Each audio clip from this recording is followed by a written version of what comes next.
This was B class number 7. No new solo jazz tonight. We just did a faster song to practice the whole routine to multiple times for you guys. Did a good job. Then we added another 6 to 8 count move. Your pass by, we've been working on this 8 count version of the pass by here where you touch the follow shoulder. And tonight we did a different thing. We did a tuck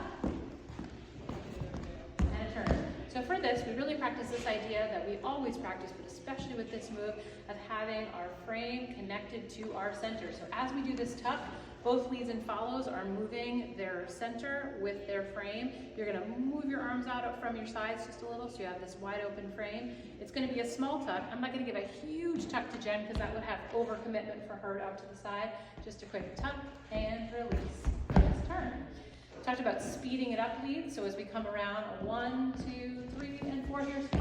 So we kind of have to come down and speed up that a little to interrupt the follows triple step. That was one thing we worked on. Then we also talked about how whenever we are dancing, we're working on these 6s, these 8 counts.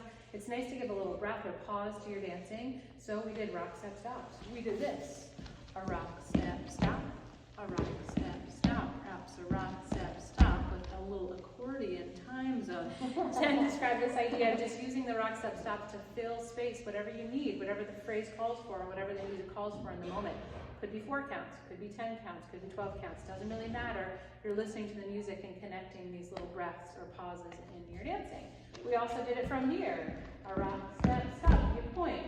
You could high five. You could point at your high five. You could do nothing. You could, anyway, just using that. We did like, for leads, you need to do a rock, step, stop, and then walk to your follow. That's an idea. We also did in close, a rock, step, stop, and then turn around.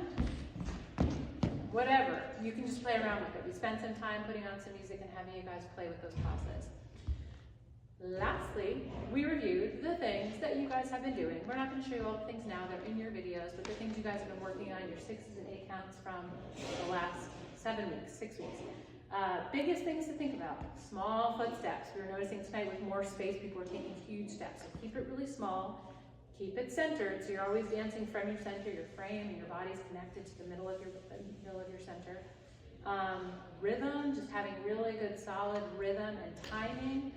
Leads, thinking ahead to what we're gonna say. Yep. Thinking ahead if you need to, maybe say like, okay, don't be surprised yourself by what comes out, right? Like it's so hard, I know, to think, but maybe if you think ahead of time, okay, I'm gonna do this move, okay, I'm gonna do this.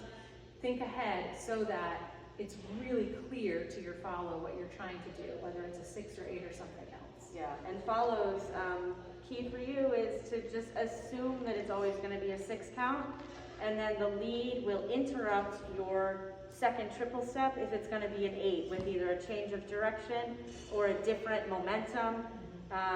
Something will happen to change your footwork on that second triple step, so just aim for those 6s. You guys did a great job this session. Thanks for dancing with us. We'll see you next week for Lindy Stoop. Come to Soul Night too on Thursday.